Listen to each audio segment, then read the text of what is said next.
One of the most frequently asked questions here at Skylabs, should I restore my vintage stereo? And there are two opposing camps when asking this question. One side says, yes, replace all those capacitors, transistors, get those old components out of the stereo. And then on the opposite end of the spectrum, you have the people that say, if it ain't broke, don't fix it. Don't touch it. Don't even look at it. Don't touch it. Don't touch it. I wasn't going to touch it. No, don't touch it. I was just pointing at it. Well, don't.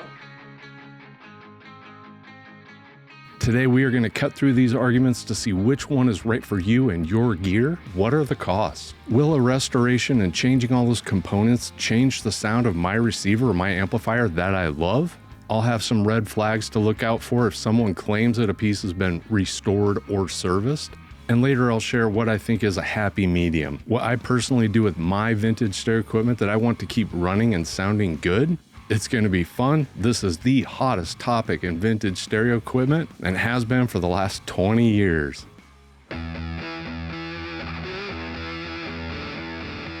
Two terms you're going to see anytime you're looking for a piece of vintage electronics, especially online. You'll see restored and you'll see serviced. The problem is these two terms mean something different to almost everybody, and they get abused because of that. Let's break these two terms down and I'll prove it. This is a red flag term. You'll see this used quite often in the seller's description, and it's possible they really haven't done much at all. A true restoration generally means that the capacitors have been replaced, factory service bulletins have been performed, circuit boards were removed and detail cleaned, the bias and DC offset was adjusted, an AM/FM alignment was performed if there is a tuner in the unit, and in a proper restoration, the technician replaced any capacitors, transistors, components that are known to fail. And don't forget, with 1970s turntables, receivers, speakers, amplifiers, if they have a wood cabinet, those issues should be addressed as well. I think to most people, the idea of a restored piece of equipment means just that. It was restored to as close to new as possible. Serviced. Everybody claims everything is serviced. And that's because as little as cleaning up the faceplate, replacing a few lamps, spraying some deoxit and some noisy potentiometers, that could be considered serviced to some people. I think to most technicians that are going to put a service stamp on a piece of equipment, they're going to dust out the inside, look for any leaky or bulgy capacitors, signs of any components generating extra heat. They might look for brittle wires. They're probably going to test a few key voltages inside, make sure everything's working correctly. They'll test all the functions of the unit, give all the switches and contacts a good cleaning. They might run it for an hour or two under stress, make sure everything's running good. Nothing's acting up after the amplifier gets warmed up a bit. Every technician will have a variant of this. The issue is anybody can really claim something's been serviced. There is no true definition. And the sellers out there know if they use the word serviced, it's going to add money. It's going to add value to what they are selling. If the seller said they did the servicing, there's not really much you can do, but asking for documentation is key. And if you ever have a piece of equipment serviced, hang on to that documentation. It will add value when you go to resell it.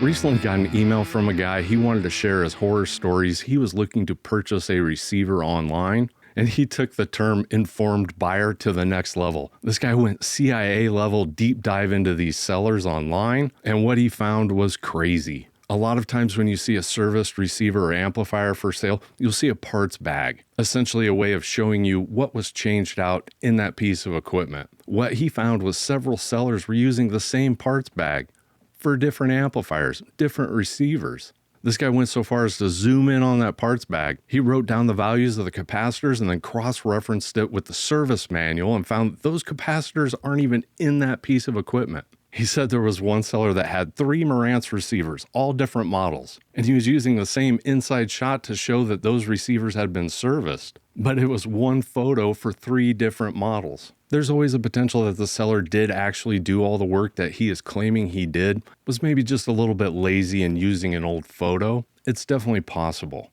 But you really do have to watch out. I would just be cautious if you hear the word restored or serviced, especially if you're buying it online and not from a reputable seller. There are good sellers on eBay. You just need to check their track record. Look through their reviews. They might be a little bit more expensive, but I think it's worth it to know that you're getting what you're paying for and not getting bamboozled.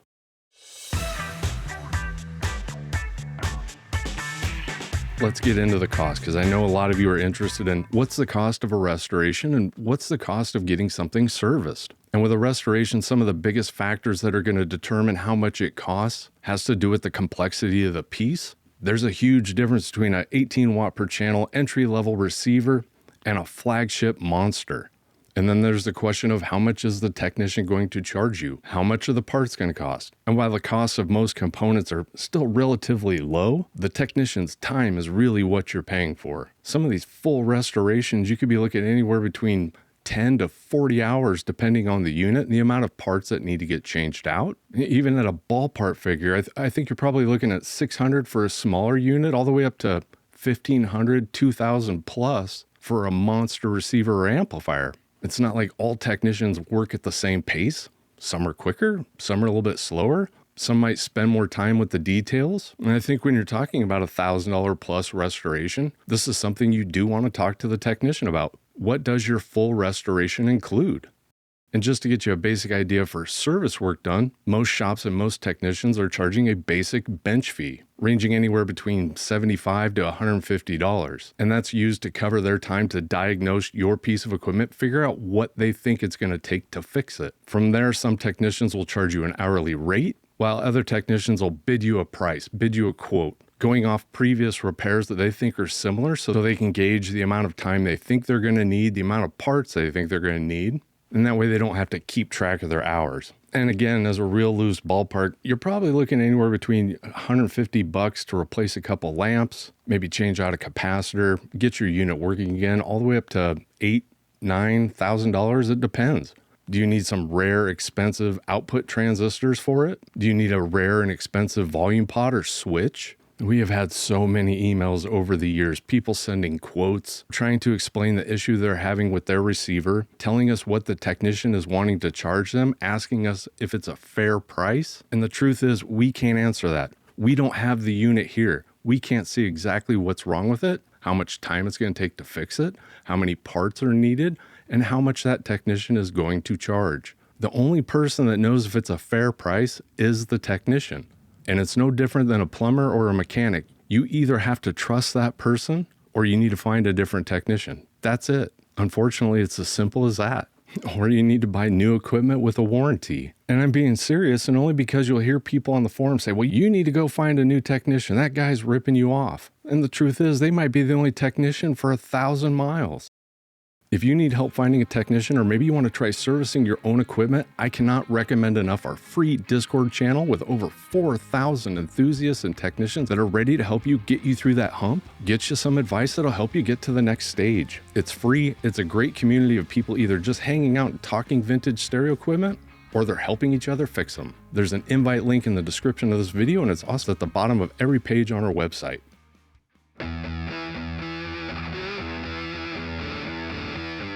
I don't care about the cost. I want that thing to be bulletproof.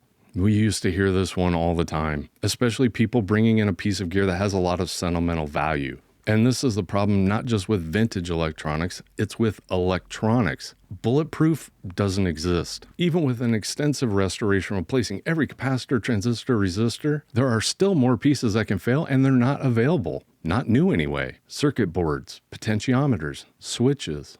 On top of that, even new expensive components still have a failure rate, and somebody has to be the unlucky one. I mean, think about it. Any of you that are old enough to remember the 70s and 80s, all the repair shops, how busy they were. Guess what they were repairing? 2, 3, 5-year-old pieces of stereo equipment. It's not like these units didn't have issues back in the day. There were stereo repair shops in almost every single small town in Iowa, in the United States. Several of these units had recalls. The infamous Sansui 5000 fire starter. And it's no different with modern electronics. There's just no such thing with electronics as bulletproof. It doesn't exist. I think every technician on the planet would love to see actual data of how many issues are user error. I'm guilty of almost every single one of them. Crossing the speaker wire. My cat chewing through a speaker wire. Spilling a little bit of liquid on the inside. Cranking it up too much. Cramming it in a small cabinet with no ventilation, hooking up 2 sets of 4-ohm speakers. There are hundreds of ways of destroying an amplifier receiver, and I think I've done them all. Is a restoration going to change the sound?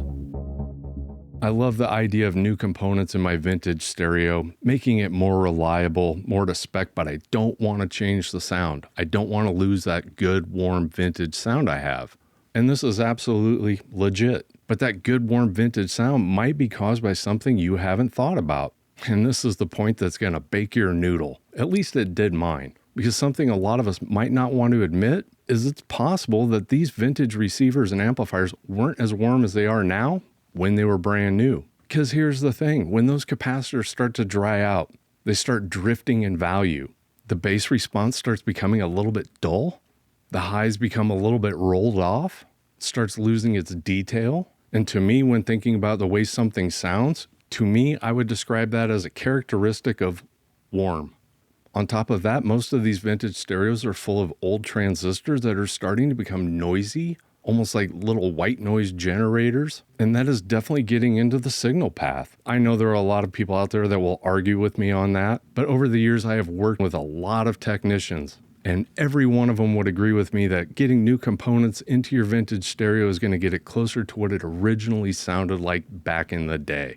These original components are tired, they're drifting, they're not in value. And for those of you out there that really want to keep your piece 100% original, that's the trade-off. I'm not going to say there's a right or wrong here. If you want to run your 1960s tube amplifier with up to 600 volts going through an old wax and oil capacitor, or if you want to turn your Sansui into a tribute to your favorite guitarist, maybe put purple LEDs in your receiver. It's your stereo. Do it. I'm with you. If I want to hear Panama, it's through that receiver. That's the receiver to do it. Ease the seat back. Okay. Personally, my happy medium for the vintage gear that I'm keeping that I love and I want it to work and sound good, for solid state amplifiers and receivers, I do the power supply capacitors. I get rid of any known or problematic components. My tube amplifiers and receivers are almost a blanket. All caps get changed out. Those oil and wax caps, they gotta go. With speakers, if they have crappy electrolytics in the crossovers, they're gone. If they have good film caps and they sound good, I'm not touching them. This whole thing really just comes down to you, your piece of equipment. If there's sentimental value, doing a $800 restoration on a piece of equipment that's worth $500, it doesn't make sense to me. That doesn't mean you shouldn't do it. I do think whatever you do decide, you should do it sooner than later. We all know technicians are getting hard to find. They're retiring. And I think we also have to keep in mind that this stereo equipment way outlived its use life. I think if we could go back and talk to the engineers and the manufacturers of this equipment and tell them that we would still be using this equipment 50 years later, I think they'd all be shocked. While it is a testament to how good this equipment was made, everything has its limitations. Who knows, maybe it's 20 or 30 years down the road, we're putting tiny little Class D amplifiers in them just for the sake of nostalgia. Who knows? Or maybe I'm totally wrong and it's cockroaches, Twinkies, and vintage stereos. Appreciate you watching another video. I hope you have a great week and we'll see you next week. Thanks. And if you liked this video, you should definitely watch this one.